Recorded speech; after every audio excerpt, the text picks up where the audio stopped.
The emergency beacon's crimson pulse cut through the darkness of space like a dying heartbeat.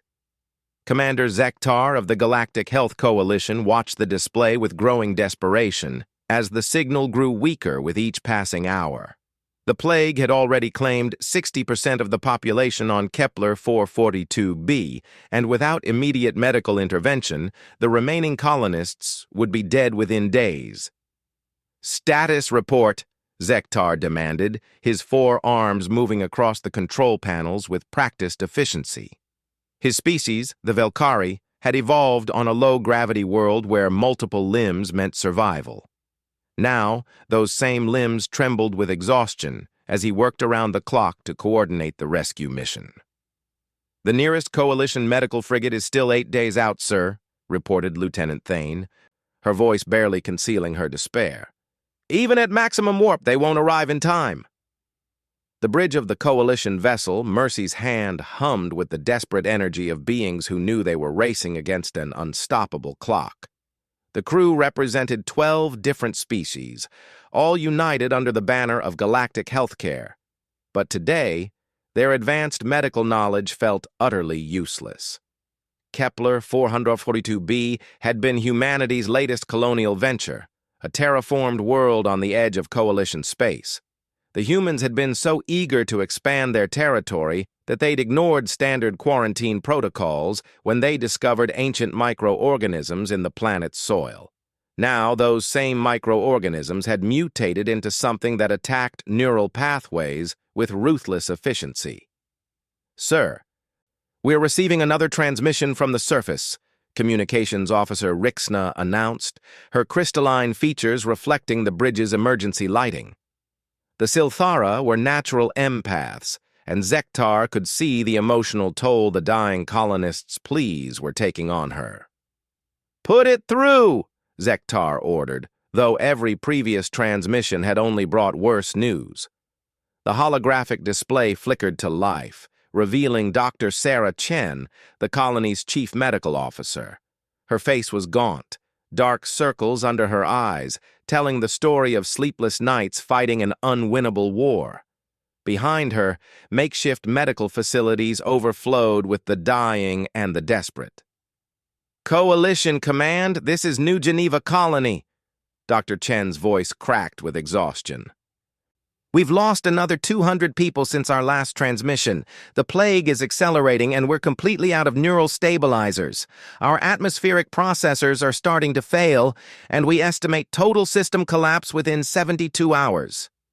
Zektar closed his primary eyes, feeling the weight of 27,000 lives pressing down on his shoulders. "Dr. Chen, we're doing everything possible to expedite medical relief. The Coalition vessel Hippocrates is en route with a full medical complement and advanced neural reconstruction equipment." 8 days, Dr. Chen whispered, and it wasn't a question.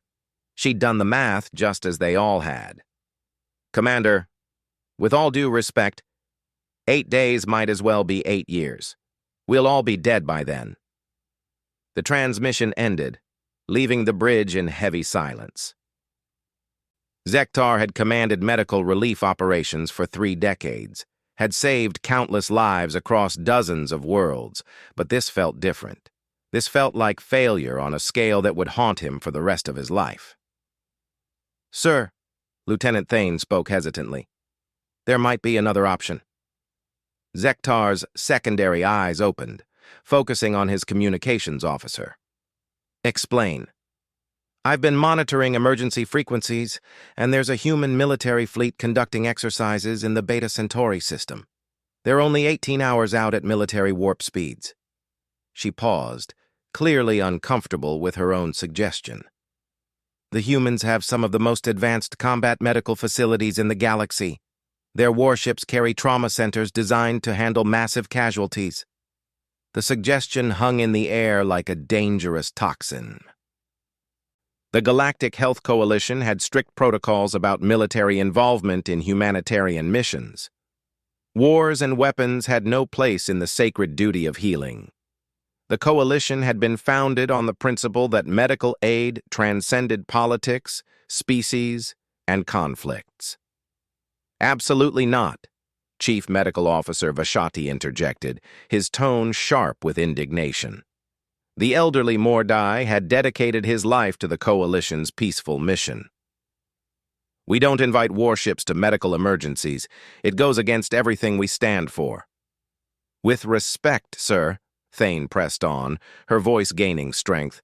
What we stand for is saving lives. Those human warships might be our only chance.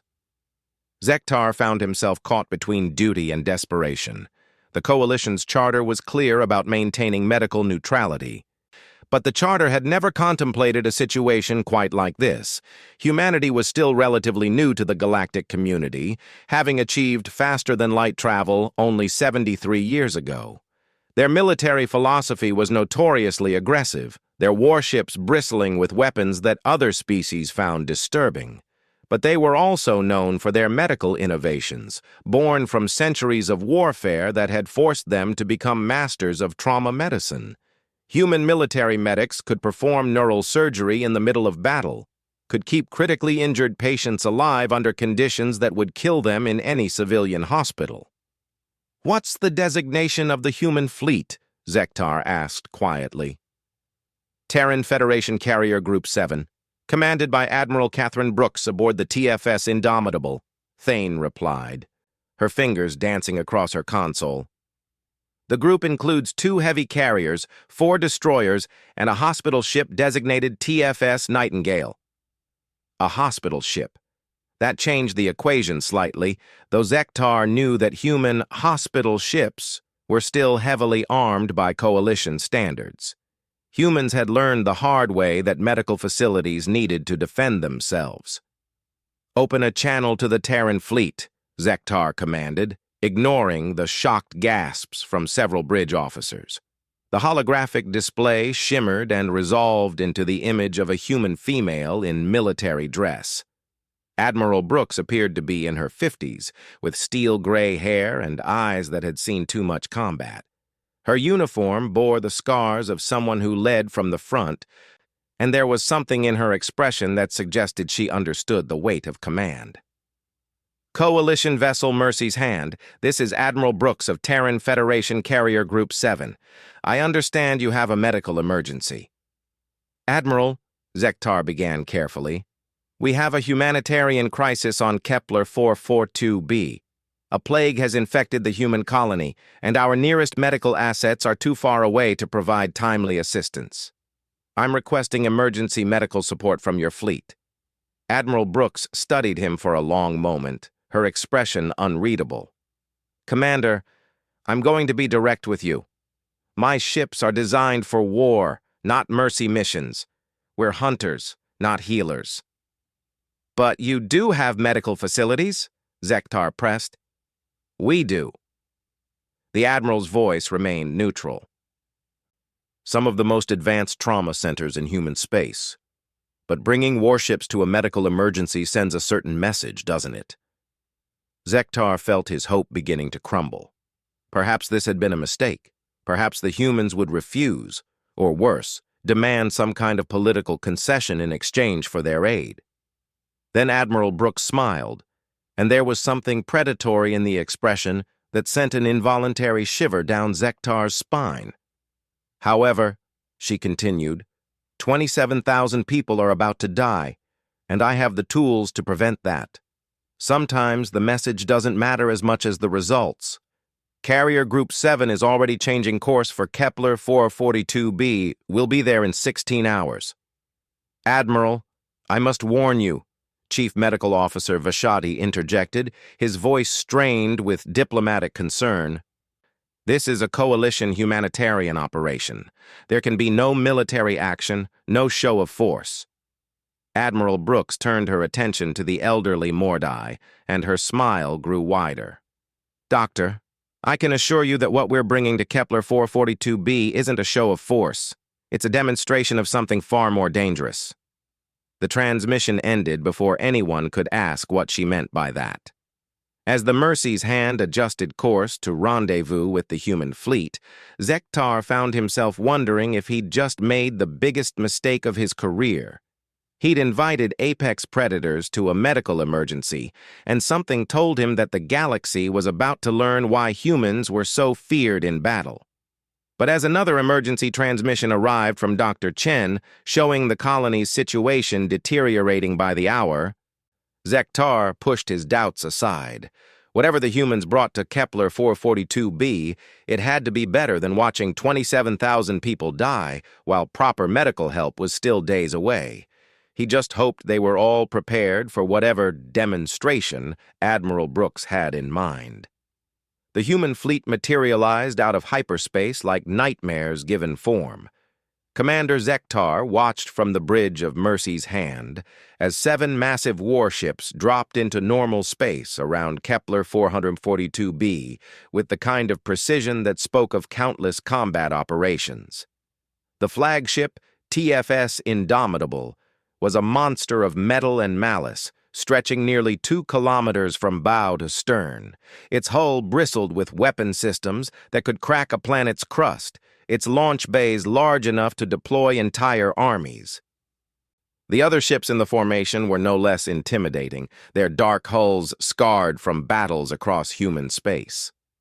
"By the eternal void," breathed Lieutenant Thane, her voice filled with a mixture of awe and terror. "Those aren't ships. They're floating fortresses." But it was the ship hanging back from the main formation that truly caught Zektar's attention. The TFS Nightingale bore the same aggressive lines as its escorts, but its hull gleamed white instead of battle gray. Medical symbols were painted along its sides in colors visible from thousands of kilometers away. Even so, it was clearly armed, clearly dangerous, clearly human. "Incoming transmission from the Indomitable," Communications Officer Rixna announced, her empathic abilities detecting something in the human signals that made her crystalline features pulse with nervous energy. Admiral Brooks appeared on the holographic display, but she was no longer alone. Behind her stood a woman in medical whites whose presence seemed to fill the screen with quiet authority. This had to be the fleet's chief medical officer, though she carried herself with the bearing of someone who'd seen as much combat as any soldier. "Coalition vessel Mercy's Hand, this is Admiral Brooks. I'd like to introduce Dr. Elizabeth Kane, Chief Medical Officer of Carrier Group 7. She'll be coordinating the medical response." Dr. Kane stepped forward, and Zektar was surprised to see that her medical uniform bore several military decorations. "Commander Zektar, I've reviewed the medical data transmitted from the colony. The neural plague is indeed severe, but it's not beyond our capabilities. However, I need to be clear about our methods." Chief Medical Officer Vashati leaned forward, his elderly features creased with concern. "Doctor, the Coalition has strict protocols for medical interventions. We cannot allow any experimental treatments or unauthorized procedures." Dr. Kane's expression didn't change, but something cold flickered in her eyes.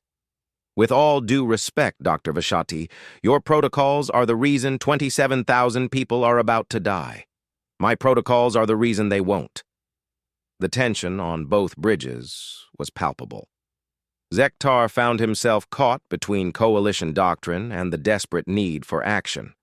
"What exactly are you proposing, Brace, Dr. Kane?" "Complete planetary medical intervention," Dr. Kane replied matter-of-factly. "We're not going to treat this plague, Commander. We're going to annihilate it." Before anyone could respond, tactical displays across both fleets erupted with activity. The human warships were launching something, but these weren't fighters or assault shuttles. The objects emerging from the launch bays were massive, ungainly constructs that bore no resemblance to traditional spacecraft. "What are those?" Zektar demanded, his 4 arms working frantically across his console to analyze the sensor data. "Mobile medical platforms," Admiral Brooks replied with obvious pride. "Each one contains a complete trauma center, surgical suite, and pharmaceutical manufacturing facility. They're designed to provide battlefield medicine for entire army groups." The mobile platforms were unlike anything in Coalition medical doctrine. Each one was the size of a frigate, but instead of weapons, They bristled with medical sensors, atmospheric processors, and deployment systems for emergency medical equipment. As Zektar watched in amazement, the platforms began arranging themselves in a precise orbital pattern around the dying colony world. "My God," Dr. Chen's voice crackled through the communication system from the surface. "What are those things?" "Salvation," Dr. Kane replied simply. "Dr. Chen, we're about to demonstrate why human military medicine is the most feared healing force in the galaxy." The first phase of the human intervention began with a display that left the coalition crew speechless. Instead of carefully negotiating landing rights and establishing communication protocols, the human medical platforms simply began taking control of Kepler 442b's entire atmospheric system. "They're what?" Vashati demanded, his voice rising several octaves as he reviewed the sensor data. "They're hijacking the planet's weather control systems," Lieutenant Thane reported, her own voice filled with disbelief. "They're redirecting the atmospheric processors to create a planet-wide distribution network for medical nanobots." It was impossible. It was unprecedented. It was completely against every rule of medical intervention that the coalition had established over centuries of careful, measured humanitarian aid. It was also working. Within 2 hours, the modified atmospheric processors were releasing clouds of microscopic medical robots into Kepler 442b's atmosphere. These nanobots were designed to seek out and destroy the plague organisms while simultaneously repairing the neural damage they'd caused. It was medicine on a scale that no coalition doctor had ever imagined. "This is barbaric," Vashati protested, watching the real-time medical data streaming up from the colony. "They're treating an entire planet like a single patient. The potential for side effects, for unintended consequences. The side effects are minimal neural scarring and temporary memory loss," Dr. Kane interrupted, her voice carrying across the communication channel with clinical precision. "The consequences of not acting are 27,000 dead colonists. I know which option I prefer." But the humans weren't finished. As the nanobots began their planet-wide assault on the plague, the mobile medical platforms started deploying something even more impressive. Massive constructor drones emerged from the platforms' bellies, carrying prefabricated medical facilities that could be assembled in hours rather than weeks. "They're building hospitals," Rixina whispered, her empathic senses overwhelmed by the sheer scope of the human operation. "Dozens of them, all across the colony." The constructor drones worked with military efficiency, assembling complete medical complexes at strategic points around the colony.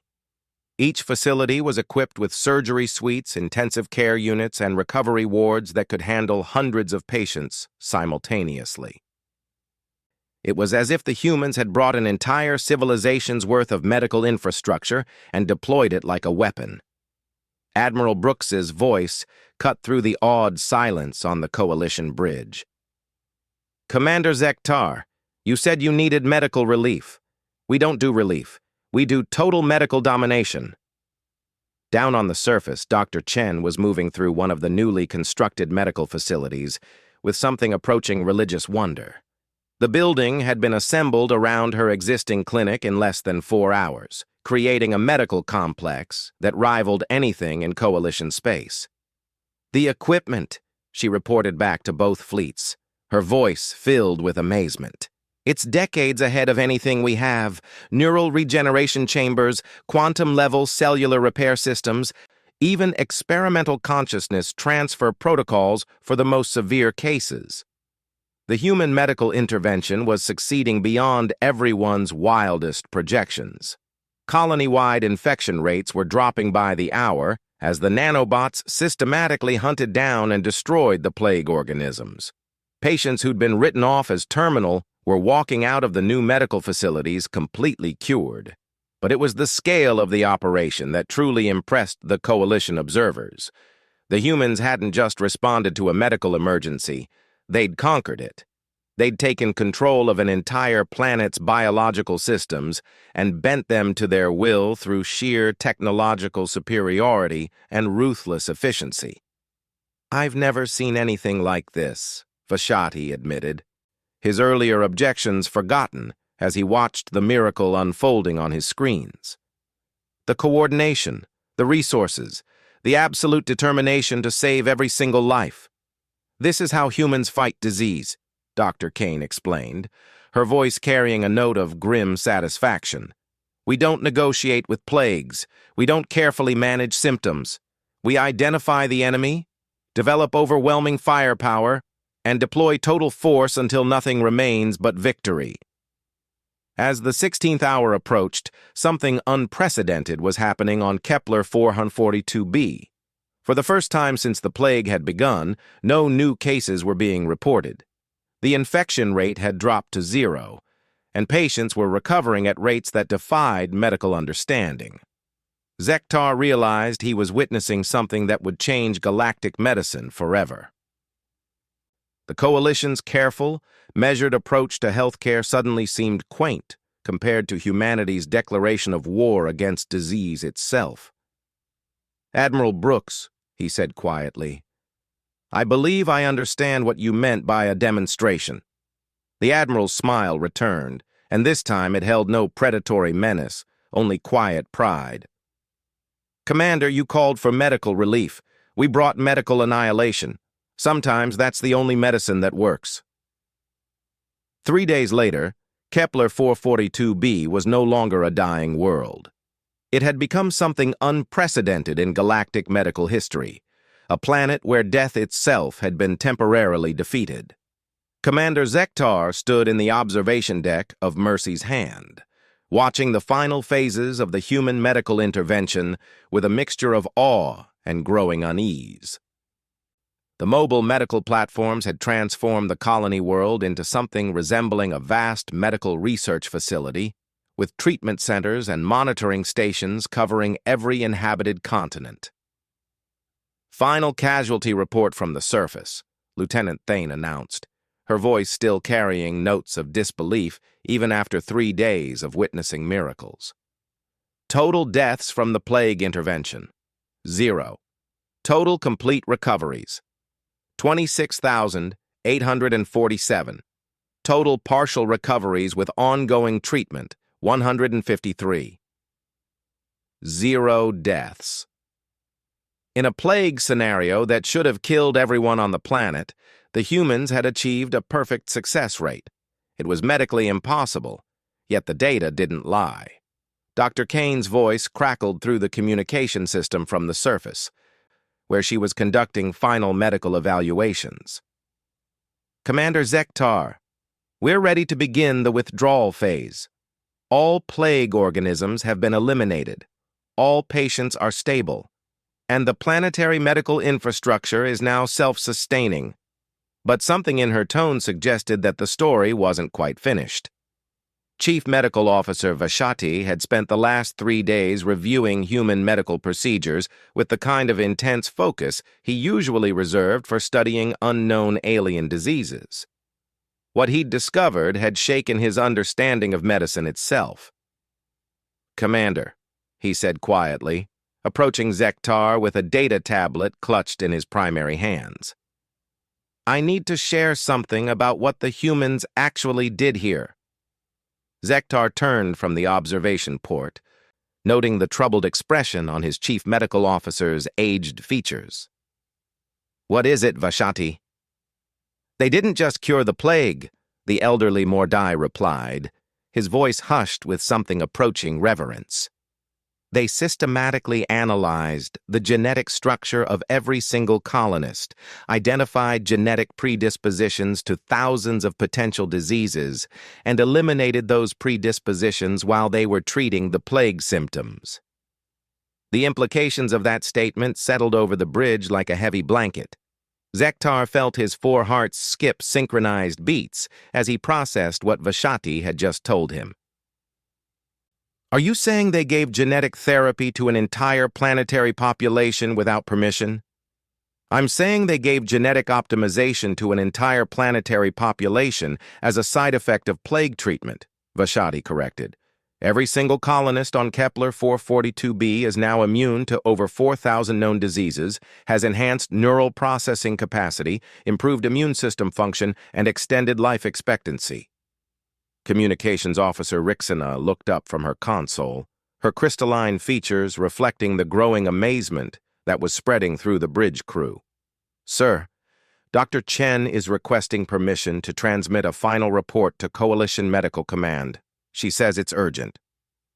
Put her through, Zektar ordered, though part of him dreaded what new revelation awaited them. Dr. Chen appeared on the holographic display, but she was barely recognizable as the exhausted, desperate woman they'd first encountered. Her face was vibrant with health, her eyes clear and bright, and there was something indefinably different about her appearance. Coalition Command, Dr. Sarah Chen, reporting from New Geneva Colony, she began, and even her voice sounded different, stronger somehow. I'm transmitting final medical data from the human intervention, but I need to report something extraordinary. She paused, seemingly struggling to find the right words for what she needed to convey. The human medical nanobots didn't just eliminate the plague. They've somehow reversed aging in the affected population by an average of 15 years, enhanced cognitive function by 37%, and strengthened immune systems to levels that exceed baseline human norms by over 200%. The bridge of Mercy's hand fell completely silent. What Dr. Chen was describing wasn't medicine, it was evolution on demand. Furthermore, she continued, her voice growing stronger with each word, the humans have constructed medical facilities that are teaching our doctors techniques that are decades ahead of current coalition medical science. We're learning to perform procedures we didn't even know were possible. Admiral Brooks chose that moment to interject from the indomitable, her voice carrying across both communication channels with obvious satisfaction. Dr. Chen, that's just standard human battlefield medicine. When our soldiers get injured, we don't just patch them up and send them back out. We make them better than they were before. The Admiral's words sent a chill through the coalition crew that had nothing to do with the ship's environmental systems. The implications were staggering. If this was standard human military medicine, what did that say about human military capabilities in general? Dr. Kane's voice joined the conversation from the surface. The techniques we've shared with the colonial medical staff are basic field medicine protocols that every human military medic learns in training. We're taught that healing isn't just about repairing damage, it's about improving the baseline. Zektar found himself grappling with concepts that challenged everything he thought he knew about medicine, about healing, about the fundamental purpose of healthcare itself. The coalition had always focused on treating disease and injury, on returning patients to their original state of health. The humans approached medicine like they approached warfare, with the goal of achieving overwhelming superiority. Commander Zektar, Admiral Brooks continued, you asked for medical relief, and we provided medical revolution. Every single colonist on this world is now healthier than they've ever been in their lives. They're immune to diseases that haven't even been discovered yet, their life expectancy has increased by decades, and their physical and mental capabilities have been enhanced beyond normal human parameters. How is this possible? Vashati demanded, his scientific curiosity overriding his diplomatic training. The technology required for this kind of comprehensive biological enhancement shouldn't exist. Dr. Kane's laugh carried a note of dark amusement.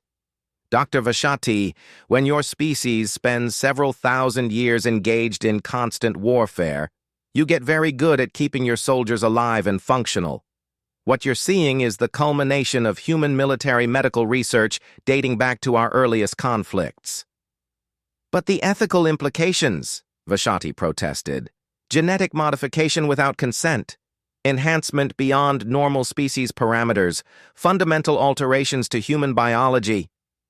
The ethical implication, Admiral Brooks interrupted, is that 27,000 people who should have died are now healthier than they've ever been in their lives. Sometimes ethics is about results, not procedures.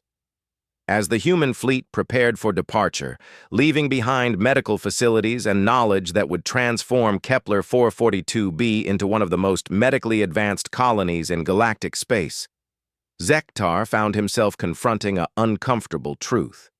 The Galactic Health Coalition had been thinking too small. They'd been treating symptoms while humanity had been rewriting the fundamental rules of biology itself. Coalition vessel Mercy's Hand, Admiral Brooks transmitted as the human warships began forming up for departure. It's been an honor working with you. I hope our methods haven't been too unsettling. Admiral, Zektar replied carefully, may I ask why humanity keeps this medical capability confined to military applications? Technology like this could revolutionize healthcare across the galaxy. The Admiral's expression grew serious, and for the first time since their initial contact, she looked genuinely concerned. Commander, what we've shown you today represents only a small fraction of human military medical capabilities. We keep it confined to military applications because the galaxy isn't ready for what happens when humans decide to truly optimize a species. What do you mean? Zektar asked, though part of him wasn't sure he wanted to know the answer. I mean, Admiral Brooks replied quietly, that what we did here was medicine. What we do to ourselves when we're actually preparing for war would probably be classified as speciation. The galaxy has never seen what enhanced humans are really capable of, and for everyone's sake, I hope it never has to. The transmission ended, leaving the Coalition crew to contemplate the implications of that final statement. As the human fleet disappeared into hyperspace, returning to whatever military exercises had brought them to this region of space, Zektar realized that they'd witnessed something far more significant than a medical rescue. They'd been given a glimpse into humanity's true nature. Humans didn't just win wars through superior technology or tactics. They won by rewriting the fundamental rules of existence itself, by refusing to accept any limitation as permanent, by approaching every problem with the absolute conviction that it could not only be solved, but utterly dominated. Sir, Lieutenant Thane said quietly, should we report all of this to Coalition Command? Zektar considered the question carefully. The Coalition leadership needed to know what human military medicine was capable of, but they also needed to understand the deeper implications.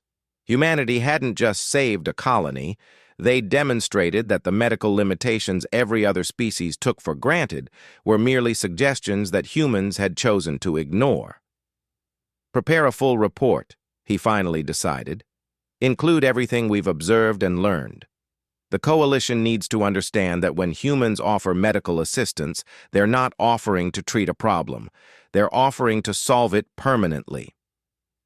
As Mercy's Hand departed the Kepler 442 system following the Coalition medical frigate Hippocrates that had finally arrived to find its services no longer needed, Zektar reflected on the lesson they'd all learned. They had anticipated medical relief, but human warships had arrived instead. What they'd discovered was that sometimes, when you're facing the impossible, you don't need healers. You need humans.